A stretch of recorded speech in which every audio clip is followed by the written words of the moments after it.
안녕하세요. 저는 30후반의 여자예요. 저는 초등학교 때 장거리 달리기로 학교 대표 선수였었고, 중학교 때에는 학교 내 여자친구 교실을 다녔을 만큼 뛰어다니고 땀 흘리는 운동을 좋아라 했습니다. 워낙 활동적이고 에너지 넘치는 저를 보면서 어머님이 자제력을 길러줘야겠다며 운동을 권유하신 것이었는데, 그 계기로 인해 다양한 체육 활동을 해보며 운동의 재미를 알게 되었죠. 그렇다 보니 키는 키대로 큰데 몸 자체에 에너지 소비량이 많아 그런지 잘 먹어도 살이 찌지 않는 체질이 되었고, 자연스레 운동을 하면서 몸매도 가꿔지다 보니 또래 친구들은 늘 제 신체 상태를 부러워했어요. 모델을 하라는 권유를 많이도 받아봤지만 TV화까지 나서는 곳에는 재능도 없고 관심도 없었는지라 진로는 전혀 다른 방향으로 틀어버렸고, 현재 고등학교 교사로 재직 중에 있습니다. 직업이 공립학교 교사였기 때문에 저 30 되기 직전에 정말 손자리가 많이 들어왔었어요. 저희 어머니를 통해서 아시는 분이 연결해서는 소개팅 주선을 해주겠다 하기도 하셨고, 동네에서도 제가 결혼할 사람이 없다는 것을 알고서는 자기 아는 집의 아들을 연결시켜 주겠다며 여기저기 주선을 많이 해주려 하셨죠. 그게 다 젊은 시절의 저를 향한 관심이라고 생각이 되어 저는 하나도 싫지가 않았었습니다. 부담이 되기는커녕 오히려 내가 참 조건도 좋고 남들이 봐도 며느리감으로 최상의 여자이구나 싶은 자화자찬에 빠지곤 했습니다. 그러는 와중에 혼자 잡벅을 하다 홍기를 놓쳤고, 저는 부랴부랴 지금의 남편을 만나 33세 결혼을 했습니다. 말로는 부랴부랴 결혼을 했다고 표현했지만 사실 제게 남편은 부족함이 없을 만큼 좋은 사람이었어요. 착하고 성실하고 또 저희 부모님께도 잘하며 능력도 있는 남자였기에 결혼하면서 아쉬운 것이 하나도 없었습니다. 결혼을 하기 직전에는 말이죠. 그런데 결혼을 하고 나서 보니 이 집안은 시어머니가 말썽이더라고요. 정확히는 총대를 메고 사는 시어머니와 그 뒤에서 쫄따구 노릇을 하며 사는 시누이였죠. 남편에게는 10살 아래의 늦둥이 여동생이 있었고, 아가씨는 저하고도 나이 차이가 8살이 났습니다. 그 정도로 어린 친구였고, 그 때문에 시댁에서 참 예쁨을 많이 받고 자랐더라고요. 결혼 전 시댁으로 여러 번 인사를 왔을 때에도 살짝 시댁 식구들이 아가씨의 말을 껌뻑하고, 또 아가씨의 말이면 다 들어줄 것처럼 오냐오냐 키운다는 것을 느끼긴 했어요. 어린 사람이 부모님께 포크 가져다 달라, 젓가락이 짝짝이니까 바꿔달라 라고 하면서 자리에 앉아 심부름을 시키는 것에서 느낀 것이었죠. 그래도 제 가족일이 아니고 또 시부모님이 아가씨를 낳은 후 평생 그렇게 키웠을 것이라 생각을 하면서 감히 참견을 해보겠다는 생각은 하지 않았습니다. 남의 집 가정교육에 이제 막 며느리로 들어서는 제가 왈가왈부할 일은 결코 아니라 판단한 것이었죠.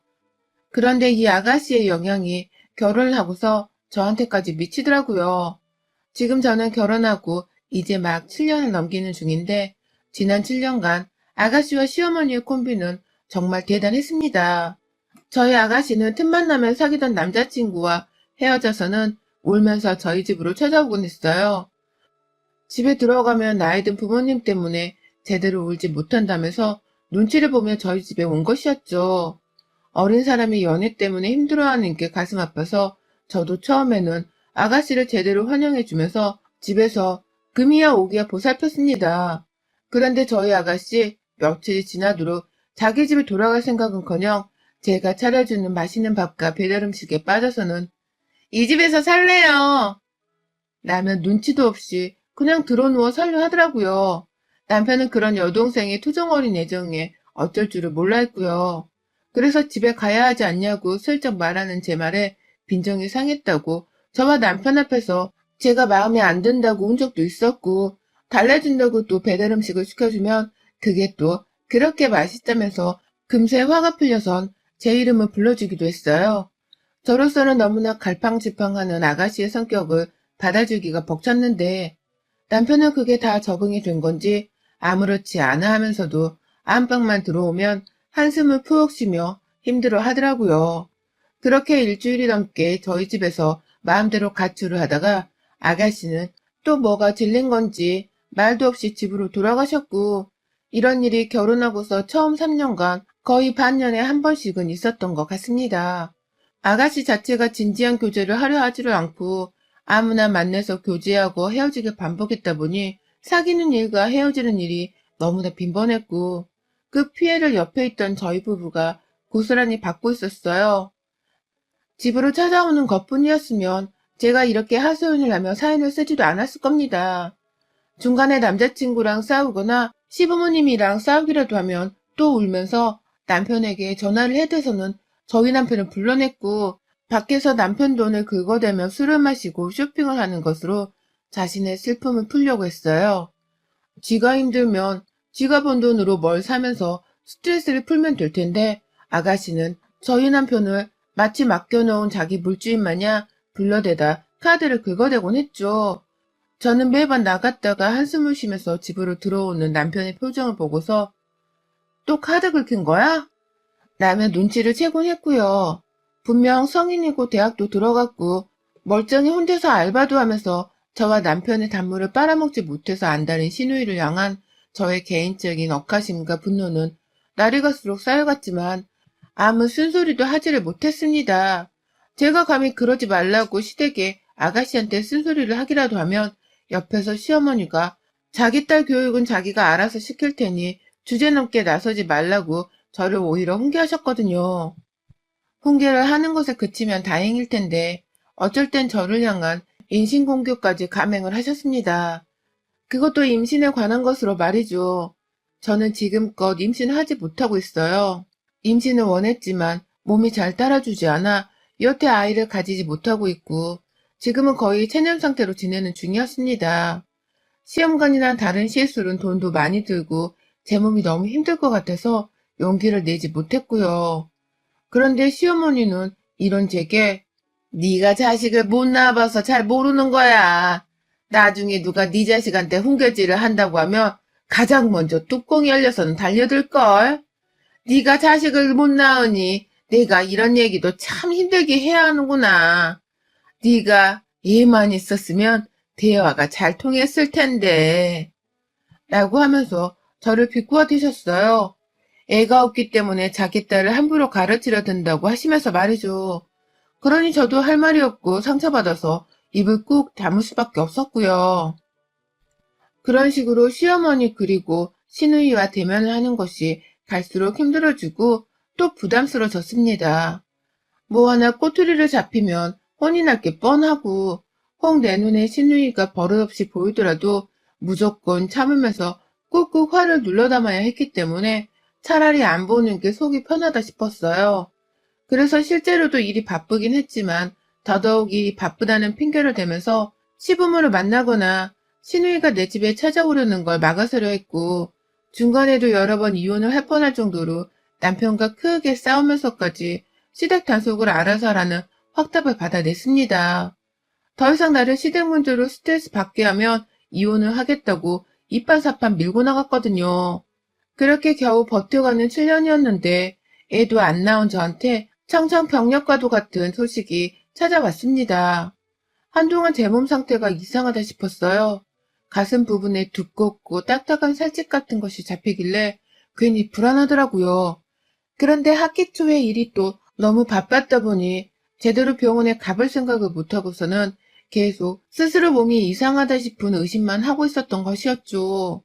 점점 가슴 모양도 바뀌는 것 같고 아픈 주기도 잦아지기 시작하면서 이대로는 진짜 안 되겠다 싶더라고요.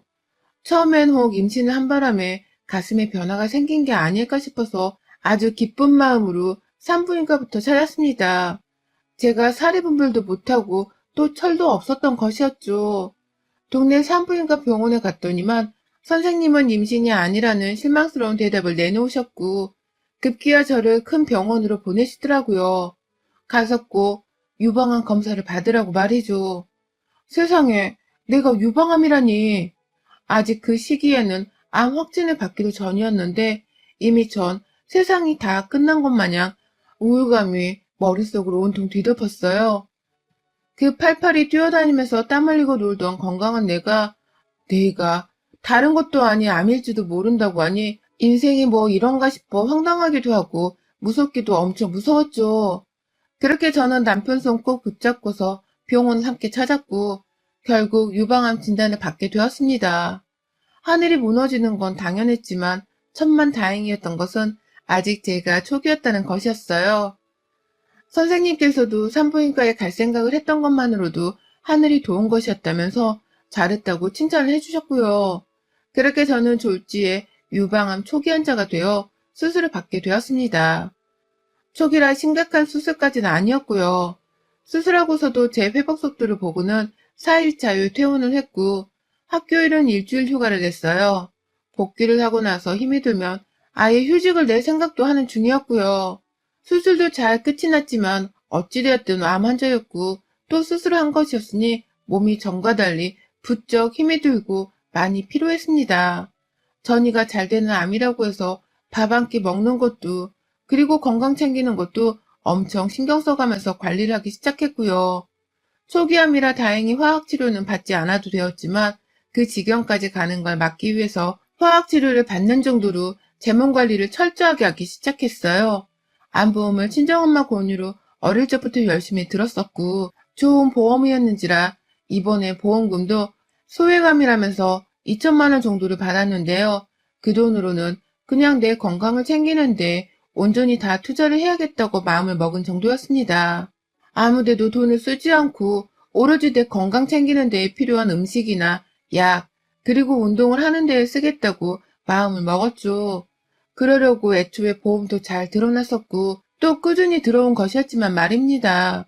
그런데요, 암 수술을 받고서 복잡한 신경으로 퇴원을 한 순간부터 시어머니가 제 옆에서 속을 뒤집어 놓기 시작하셨습니다.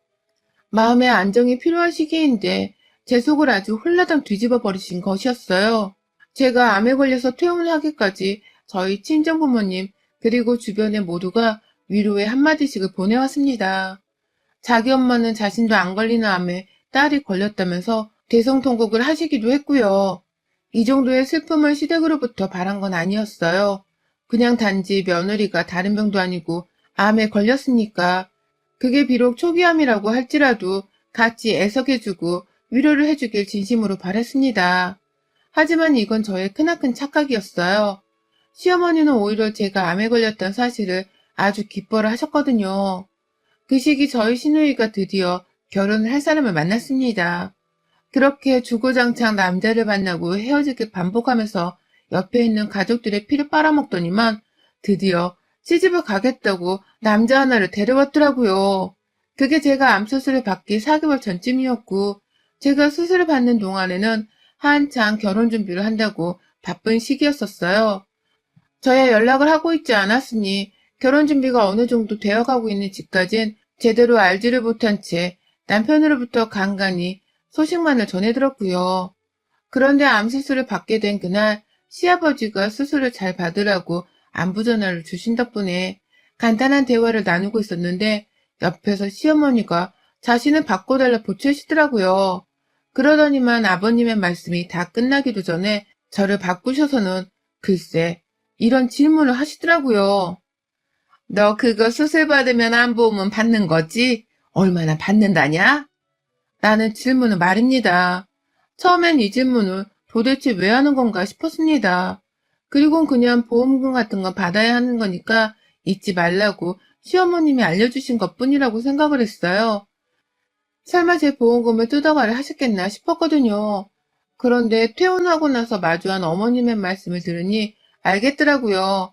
그 질문의 의도가 나쁜 의도였다는 것을 말입니다. 퇴원을 하고서 바로 집에 갔고 거의 일주일이 넘도록 저는 휴식을 취하고 쉬기만 했어요. 출퇴근하고 나서도 동료 선생님들 배려로 제가 집으로 돌아와 휴식을 취했고요. 남편도 옆에서 제 간호를 하느라고 고생을 많이 했습니다. 그런데 어머님이 퇴근길에 전화가 와서는 자신이 반찬을 좀 싸왔다면서 집에 가도 되냐 물으시더라고요. 평소에 자기 딸내미가 저희 집을 마음대로 찾아와 자고 가도 잔소리 한 번 하질 않으시던 분이 갑자기 저한테 이런 양해를 구하기 시작한 것이었습니다.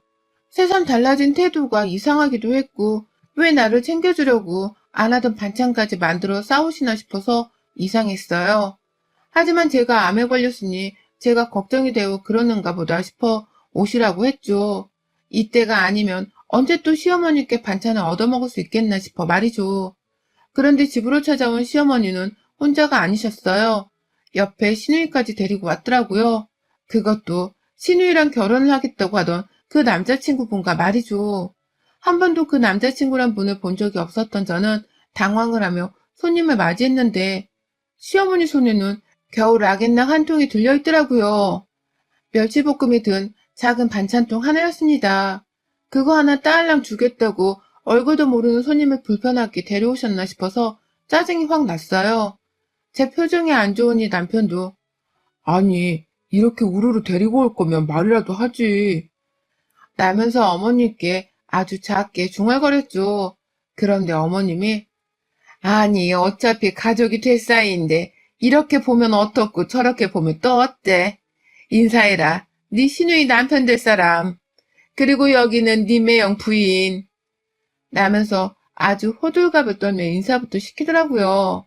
저를 어떻게 불러야 하는지 호칭을 잘 모르겠다면서 저를 그냥 남편 부인이라고 소개하기까지 하셨죠. 짜증이 나서 저는 아무것도 내오지를 않았어요. 무리고 뭐고 그냥 아무것도 주고 싶지 않아서 가만히 있었고 그제야 남편도 괜히 민망했는지 자기가 나서서 부엌에 들어가 음료 하나는 가지고 나오더라고요. 그리고 그때 시어머님이 저를 붙잡고 말씀하셨어요. 아니 이제 우리 딸도 사위랑 결혼식도 올릴 건데 미리 친해지면 좋잖아. 서로 말도 놓고 가족이니까 이제 서로 왕래하며 친하게 지내고 라고 하면서 뜬금없이 그 사위 될 사람이랑 잘 지내보라 하시더라고요. 그래서 제가 네 천천히요. 지금 제가 몸이 안 좋아서 누굴 만나고 말고 할 형편이 못 되어요. 양해해 주세요. 라며 대답을 했어요. 그러자 어머님이 그러시더라고요. 그래, 너 말 잘했다. 네가 암에 걸렸었잖아. 지난번에 보험금이 얼마라고 했지? 나한테 말해줬었나? 라고 물으시더라고요. 재차 제 보험금에 관해서 말입니다. 그러자 남편도 그런 얘기를 왜 물어봐? 라며 걱정을 냈고 저는 저대로 따라서 화를 내려다가 내심 침착하게 물어를 봤어요. 도대체 그거에 관해서는 어머님이 왜 물어보시는 거냐고 말이죠. 저는 정말로 며느리가 받은 암보험금을 묻는 시어머니의 속내가 너무 궁금했거든요. 도무지 이해가 가지 않는 종자라는 생각에 말이죠. 그러자 시어머니는 아주 당당하게 말씀을 하시더라고요. 아니 이제 너 수술도 받았고 다시 출퇴근도 한다고 하던데 그러면 다 나았다는 소리 아니니? 다 나아서 건강해졌는데 그 보험금이 어디에 필요하겠어. 이제 더 이상 수술 받을 것도 없고 치료받을 것도 없잖아. 그러니까 그냥 그 보험금 우리 주라. 네 시누이 이제 결혼하는데 한 푼이라도 더 보태서 시집을 보내야 할 거 아니니. 많이 받았으면 한 5천만 원 정도는 우리한테 써. 가족 좋다는 게 다 뭐야. 너는 게다가 고등학교 선생님이라서 앞으로 노후도 보장이 되어 있는 직업이잖아. 라고 말입니다. 기가 막혀서요. 어떻게 다른 것도 아닌 며느리가 암 수술을 하고 받은 그 보험금을 가지고서 달라는 말을 할 수가 있는지요. 게다가 자기들끼리 제가 보험금을 5천만 원 정도 받았다고 추측까지 미리 했던 건지 대놓고 돈 5천만 원을 자기한테 주라고 하는데 환장을 하겠더라고요. 내 몸 아파서 받았는 내 돈을 가지고서 지들이 억대 보험금을 받았네 어쨌네 하면서 돈 달라 하자고 꾸미고 작정을 했을 생각을 하니 화딱지가 나려고 했죠. 돈 5천만 원이 누구 집 애 이름이에요? 제가 그 돈이 어디 있다고 내 동생도 아닌 아가씨한테 줘요. 라고 말을 했어요. 최대한 감정을 숨기면서 차분히요. 그러자 어머님은 너 돈 5천만 원 안 받았어? 나도 헷갈리니까 딱 까놓고 말을 좀 해봐. 너 보험금 그래서 얼마를 받았냐고. 라면서 오히려 더 제게 보험 액수를 말하라 재촉을 했죠. 그러니 저도 아니 그걸 제가 왜 어머니께 말씀을 드리냐고요. 돈을 5천만 원을 받았든 100만 원을 받았든 그중에 아가씨 결혼 비용으로 드릴 돈은 한 푼도 없으니까 주제넘게 그만 나서세요. 라며 언성을 높이고는 자리에서 일어나며 소리를 질렀어요. 어디 처음 보는 사람을 아픈 환자가 요양하는 집으로 떡하니 데려와서는 돈을 달라 말아야. 사람이 염치가 없어도 정도껏 없어야죠. 진짜 살다 살다 암수술 받은 며느리한테 보험금 뜯어가려 하는 시어머니는 진짜 처음 봤네요. 라면서 저 혼자 친정으로 집을 나가버리겠다며 안방으로 들어가 짐을 쌌어요. 남편한테도 밖에 있는 시댁 식구들 다 들으라는 식으로 나 진짜 징그러워서 저런 것들도 사람이라고.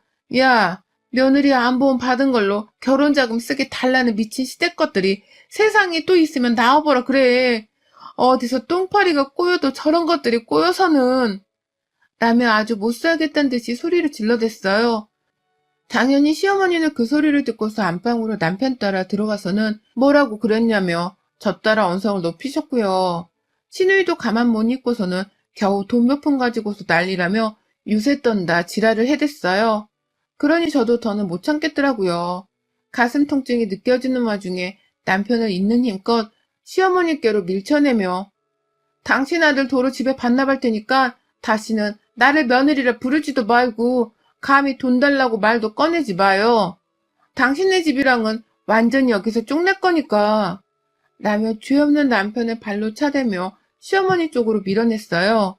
당연히 어머님은 자기 아들을 때린다며 제게 손찌검을 하려고 했고 그걸 남편이 겨우 막아가면서 시어머니를 억지로 안방 밖에서 그리고 문 밖으로 끌고 나갔습니다. 그 사이 저는 계속해서 짐을 싸고 있었고 급기야 시어머니 보는 앞에서 마지막으로 남편의 머리통을 후려치며 말했어요. 너도 나가라고 이 새끼야. 저런 집안 핏줄 섞인 너 같은 놈도 소름 끼치고 싫으니까 나가라고 이 새끼야. 라며 현관 앞에서 따라 나서 얼마나 등을 후려팼던지. 아휴, 가슴이 아파서 눈물이 찔끔 고이더라니까요. 그 길로 남편도 저를 진정시키겠다며 일단 시어머니를 따라 나섰고 그날 저는 문고리까지 걸어 잠근 채로 아예 남편을 집에 들이지 않았어요. 바로 다음날 출근길에 친정에 가서 짐가방 놓고 나왔고 퇴근하고서는 바로 친정으로 가버렸습니다. 집에 왔다가 제가 없는 모습에 남편은 친정까지 따라와선 저를 데리고 가려 했지만 유방암 수술받은 딸내미 보험금을 시어머니가 가져가려 했다는 사실을 안 저희 부모님이 맨정신으로 남편을 놔둘 리가 없었습니다. 그 길로 남편은 저희 아버지한테 멱살이 잡혀선 시댁에 끌려갔어요. 저희 아버지가 시부모님이랑 단판을 짓겠다고 혼자서 밖에 와 있던 남편을 데리고 무작정 가버리신 것이었어요. 그 길로 집안 대 집안 싸움으로 일이 커지는가 싶어서 저도 내심 안절부절을 못했는데 아휴 시아버지가 전화를 해오셨더라고요. 지금 친정아버지가 와 계셔서 잘 달래고 보냈다며 자기도 몰랐는데 시어머니가 저한테 한 짓을 이제야 듣게 되었다면서 아주 면목이 없다면서 시어머니 대신에 제 앞에서 사과를 하시는데 이게 도무지 무슨 일인 건지 참. 집에 온 아버지 말씀을 들어보니 그날 시댁에 가서 아버지가 시어머니 아닌 시아버지 멱살을 잡고서 가만 안 두겠다고 일부러 벼르셨다고 합니다. 집안의 가장 대 가장들이 싸워 시아버지를 제대로 홍군형을 내줘야 시어머니가 남편 옆에서 쭈구리가 되어서는 길을 못 펴고 사과를 하지 않겠나 싶어서 말이죠. 그래서 죄 없는 시아버지 멱살을 잡았고 그 바람에 남편이며 시누이, 시어머니며 모두가 자기 남편 봐달라고 매달려 애원을 했고 결국 시어머니도 저희 아버지한테 자기 잘못이라며 사과를 했다고 하더라고요. 그걸 굳이 동영상으로 찍어서는 아버지가 집으로 돌아오셨고 그 뒤를 따라서 남편이 시어머니를 데리고 졸졸 따라와서는 친정집에 들어왔어요. 졸지에 저는 가출해서 친정에 대피를 했다가 시어머니의 사과를 받을 수 있었고요. 그렇다고 해서 당장 집에 돌아가진 않았습니다. 아직 몸이 좋지 않은데 시어머니를 향한 화는 사과를 받고 나서도 분한 마음에 풀리지가 않았고 이대로 사과를 빨리 받아주면 또 언제 시어머니나 시누이가 나들지 모른다는 생각에 좀 더 버티기로 한 것이었어요. 친정에서 몸보신 좀 하면서 요양을 하려고 했고 제 몸과 마음이 편해졌을 때 천천히 남편에게로 돌아가려 합니다. 그래서 남편도 확실히 지네 엄마랑 여동생과 인연을 끊고 사는 게 속 편하다는 것을 스스로 잘 느껴보겠죠. 암 수술 한번 받았다가 진짜 별 가짜는 것들의 본색을 다 구경해봤네요. 원래 못난 사람들인 줄은 알고 있었다만 사람은 진짜 겪어봐야 압니다. 여러분의 생각은 댓글로 남겨주세요. 오늘도 시청해주셔서 정말 감사합니다.